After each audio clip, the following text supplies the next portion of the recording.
Dear student, welcome to my YouTube channel. SSLC 2026 বাবে সমাজ বিজ্ঞানৰ মোষ্ট ইম্পৰ্টেণ্ট কেইটামান প্ৰশ্ন ইতিমধ্যে বাতৰি কাকতত প্ৰকাশ পাইছে। ইয়াত তোমালোকক দেখুৱাব বিচাৰিছোঁ দশম শ্ৰেণীৰ সমাজ বিজ্ঞানৰ এইকেইটা প্ৰশ্ন ইতিমধ্যে বাতৰি কাকতত প্ৰকাশ পাইছে। যেহেতু বাতৰি কাকতত এই প্ৰশ্নকেইটা প্ৰকাশ পাইছে, গতিকে এই প্ৰশ্নকেইটা তোমালোকৰ বাবে বহুত ইম্পৰ্টেণ্ট।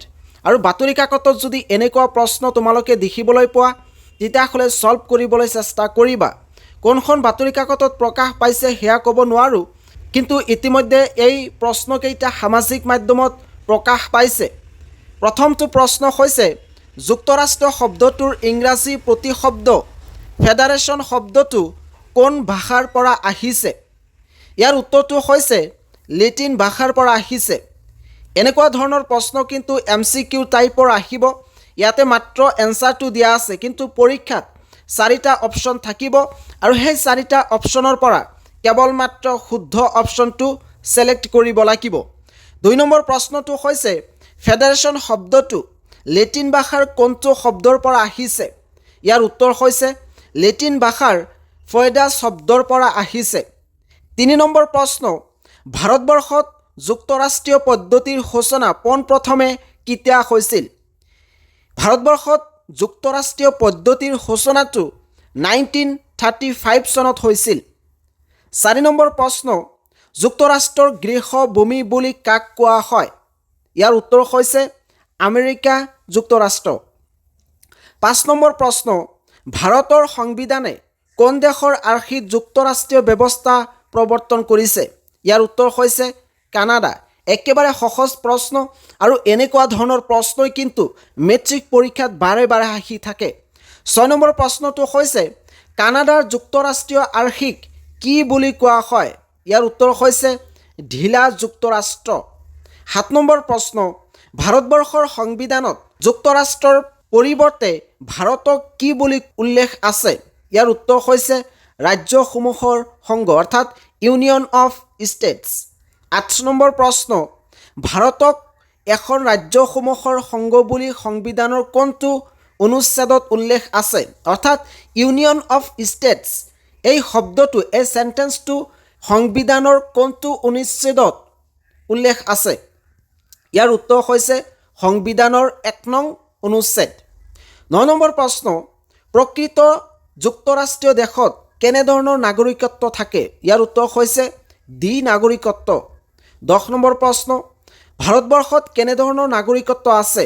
উত্তৰ একক নাগৰিকত্ব।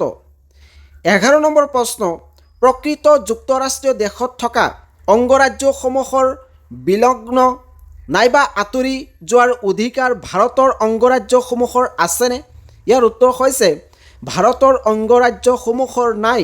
এই অধিকাৰটো কিন্তু ভাৰতৰ অংগৰাজ্যসমূহৰ নাই। 12 নম্বৰ প্ৰশ্ন ভাৰতবৰ্ষত অংগৰাজ্যসমূহৰ সুকীয়া সংবিধান আছেনে? ইয়াৰ উত্তৰ হৈছে সুকীয়া সংবিধান নাই। ভাৰতবৰ্ষত কেৱল এটাই সংবিধান আছে, আৰু বেলেগ বেলেগ কিন্তু ৰাজ্যৰ বাবে বেলেগ বেলেগ সংবিধান নাই।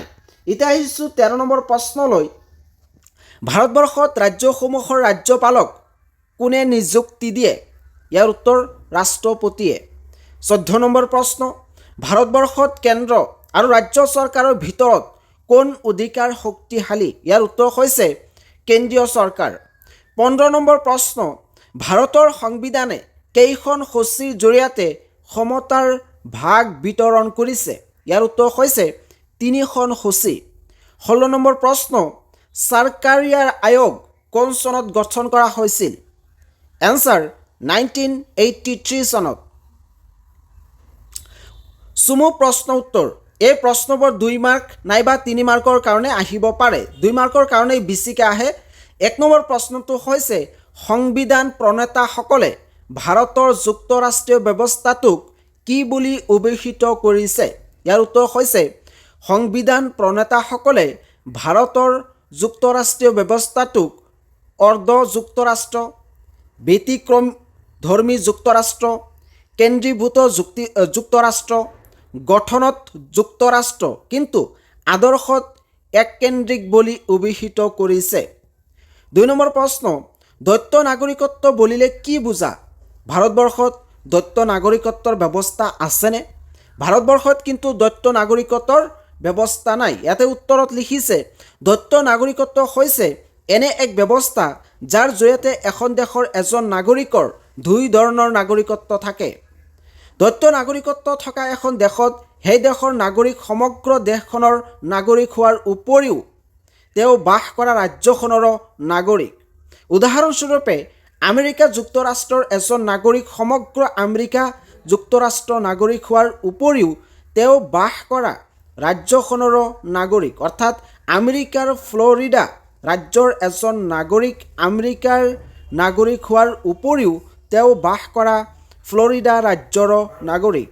ইয়াৰ লিখক হৈছে লখিমপুৰ বগীনদী উচ্চতৰ মাধ্যমিক বিদ্যালয়ৰ সমাজ বিজ্ঞান শিক্ষক। এই প্ৰশ্নকেইটা কিন্তু তোমালোকৰ বাবে বহুত ইম্পৰ্টেণ্ট। ইতিমধ্যে আছাম পিচ নিউজ 3-এ সমাজ বিজ্ঞানৰ মডেল প্ৰশ্নকাকত পাব্লিছ কৰিছে। যেহেতু পৰীক্ষা একেবাৰে ওচৰ চাপিছে, এই মডেল প্ৰশ্নকাকতখন তোমালোকে মাত্ৰ 50 টকাত ক্ৰয় কৰি ঘৰত ছল্ভ কৰিব পাৰিবা। এই মডেল প্ৰশ্নকাকতত যিকেইটা MCQ আছে গোটেইকেইটা MCQৰ এনচাৰবোৰ দিয়া আছে। মাত্ৰ ব্ৰড কুৱেশ্যনৰ এনচাৰখিনি দিয়া নাই, সেইখিনি তোমালোকে কিতাপৰ পৰা নাইবা বেলেগ বেলেগ নোটৰ পৰা চাই পঢ়ি ল'বা। যেহেতু পৰীক্ষা একেবাৰে ওচৰ চাপিছে, এতিয়া টকাৰ পিনে চাব নালাগে। মাত্ৰ 50 টকা দি তোমালোকে এই সমাজ বিজ্ঞানৰ মডেল প্ৰশ্নকাকতখন পাবা আৰু ঘৰতেই মেট্ৰিক পৰীক্ষাৰ নিচিনা এটা মক টেষ্ট দিব পাৰিবা।